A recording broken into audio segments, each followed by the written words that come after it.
کیا تقلید فرض ہے یا واجب ہے یا سنت ہے یا مستحب ہے؟ یہ جو پرچی لکھ رہا ہے اس سے ذرا پوچھو، فرض، واجب، سنت یا مستحب کی تعریف قرآن حدیث سے نکال کے دے۔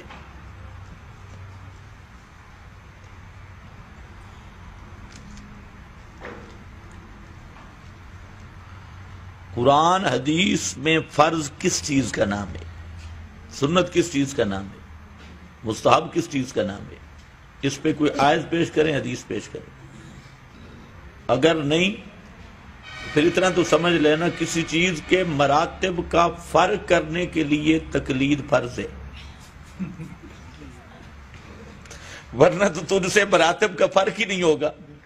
یہ جو ابھی آپ نے پرچی لکھی ہے نا، اس لیے جو میرے غیر مقلد بھائی ہیں ان کے دماغ بالکل خشک ہوتا ہے۔ تو جو بیٹھا ہے اللہ کے فضل سے پرچی سے جواب کافی ہے کہ اس نے یہاں ایک لفظ فرض لکھا ہے، ایک واجب، ایک سنت، ایک مستحب، یہ 4 لفظ لکھے ہیں۔ تو اس کو کہو بغیر تقلید کے یہ 4 لفظ قرآن حدیث سے دکھا دے، نہیں تو اتنا تو ضروری سمجھنا کہ آپ کی پرچی بھی تقلید پہ مبنی ہے، بے شک، اور 4 الفاظ پہ مبنی ہے۔ بھائی مسئلہ یہ ہوتا ہے کہ تقلید کا مختصر مسئلہ یہ ہے کہ جہاں قرآن و سنت کی واضح نصوص ہوں تو ہر مسلمان مکلف ہے کتاب و سنت کی پیروی کا، اور اکثر مسائل اسی طرح ہیں، عقائد کا معاملہ ہو یا واضح نصوص کا ہو، جہاں پر بعض وہ مسائل ہیں جو ہر آدمی نہیں سمجھ سکتا، عملی مسائل ہیں، فروعات ہیں، اجتہادی مسائل ہیں، ان کو ہر آدمی نہیں سمجھ سکتا، تو اس وقت کسی ماہر شریعت پر اعتماد کرنا۔ اب خود سوچ لیں کہ خود نہ سمجھتا ہو تو کسی پر اعتماد کرے گا یا دین سے نکلے گا؟ کسی پر اعتماد ہی کرنا ہوگا۔ ہر معاملہ اسی طرح ہے، اور وہ بھی اگر یہ واضح ہو جائے کہ اس کا یہ مسئلہ نص کتاب اللہ کے خلاف ہے یا صریح حدیث کے خلاف ہے تو اس کو چھوڑنا واجب ہے۔ یہ تو خود عامی آدمی ہے، اگر تم ایسے ماہر بن گئے ہو کتاب و سنت کے کہ ہر مسئلہ کتاب و سنت سے اخذ کر لیتے ہو، اور تم میں سے کوئی ایسا بزرگ پیدا ہو گیا جو 4 اماموں پر بھی حاکم بن سکتا ہے، اللہ تو قادر ہے، اگر کوئی ایسا بن گیا تو اس پر تقلید جائز ہی نہیں اس کے لیے۔ لیکن جب مسئلہ فروعات کا، اجتہادات کا، جہاں آپ اہل نہیں ہیں تو ظاہر بات ہے کسی ماہر کی بات مانیں گے، تو جب ماہر کی مانیں گے تو یہی تقلید ہے نا۔ اور خود اہل حدیث سے پوچھو تم کتنی تقلیدیں کرتے ہو؟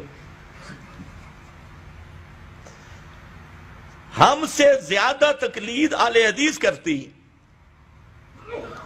تقلید پھر روایت، یہ جو راویوں کی بات ہے، جہاں تو قرآن حدیث کوئی موجود نہیں کہ زہری اچھا آدمی تھا، سفیان ابن عیینہ بڑا پاک آدمی تھا، اور محمد بن اسحاق دجال تھا، نہ قرآن میں حدیث میں ہے، یہ اقوال رجال ہے، ماہرین شریعت محدثین کی بات تھی۔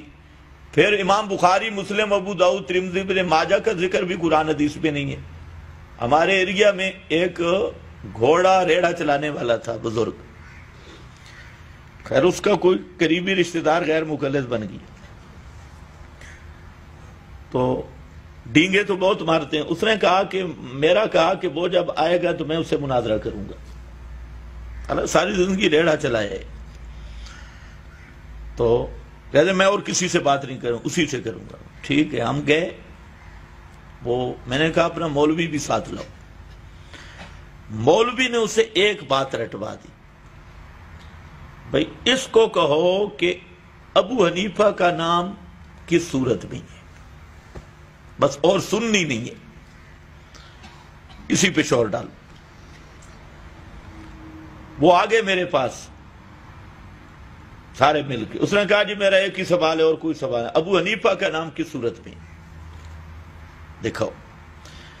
میں نے کہا یار میں تو حافظ نہیں ہوں, یہ جو مولوی صاحب ہیں یہ تو حافظ صاحب ہیں نا. مولوی صاحب نے کہا میں حافظ ہوں. میں نے کہا جس صورت میں امام بخاری, مسلم, ابو داؤد, ترمذی کا نام آیا ہے نا, 7 والی آیت میں امام ابو حنیفہ کا نام ہے, ذرا وہ پڑھو.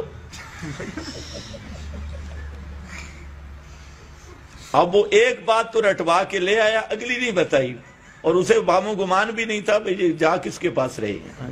وہ حافظ صاحب وہ آیت پڑھو جس میں امام بخاری وغیرہ کا نام ہے, وہ پڑھو نا. 7 والی میں امام ابو حنیفہ کا نام ہے. تو میں تو حافظ نہیں ہوں, ذرا پڑھ.